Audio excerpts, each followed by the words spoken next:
what were some of the struggles? Like, you guys are now doing deals, right? You guys are on Mojo, which was a big tool for a while. Yeah. No longer competitive.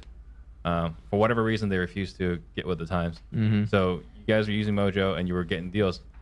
What were some of your first major obstacles in your journey?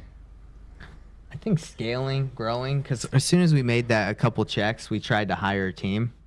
And at this point, we were with the broker, right? Mm-hmm. And the broker, we were like low on money, you know, ups and downs. So we're like, he's like, I think we went to him and we said, hey, you know, you want to help us with money, and like you obviously want to get into this too. So we split the business 30 with him. Everyone gets a third.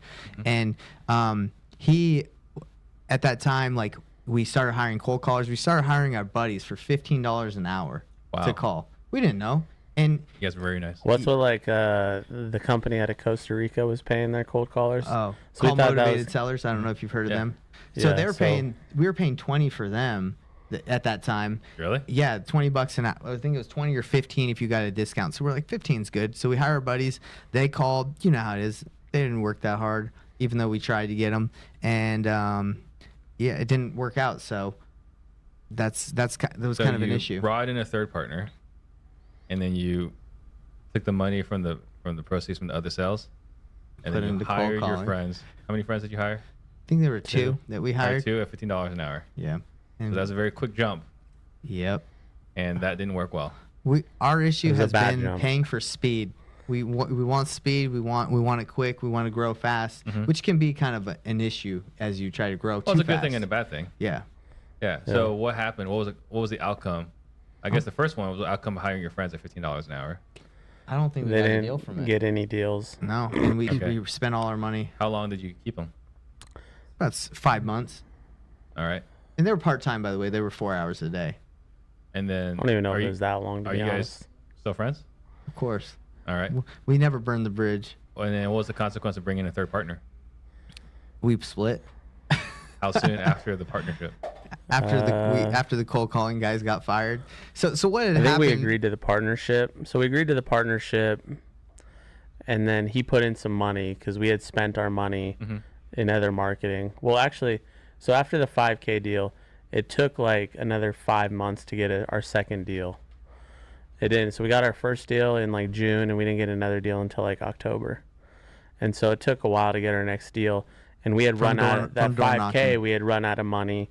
And so this broker started putting money into it. He started sending out mailers. He started paying for flyers. He was already paying for Mojo. Invested. Yeah, he was investing. He wanted to get into it. It wasn't a ton of money, but I mean, he put like 5 to 10K in it, and we got some deals from it. So I think what had ended up happening while we split with the brokers, just because he was running a brokerage, right, and we felt like all the work. And he was getting paid when those deals started coming in. So we were like, we just don't see. Because after his initial first investment, like, then we got some deals, and then we reinvested that money. And so we felt like 33% was a lot for 5K of.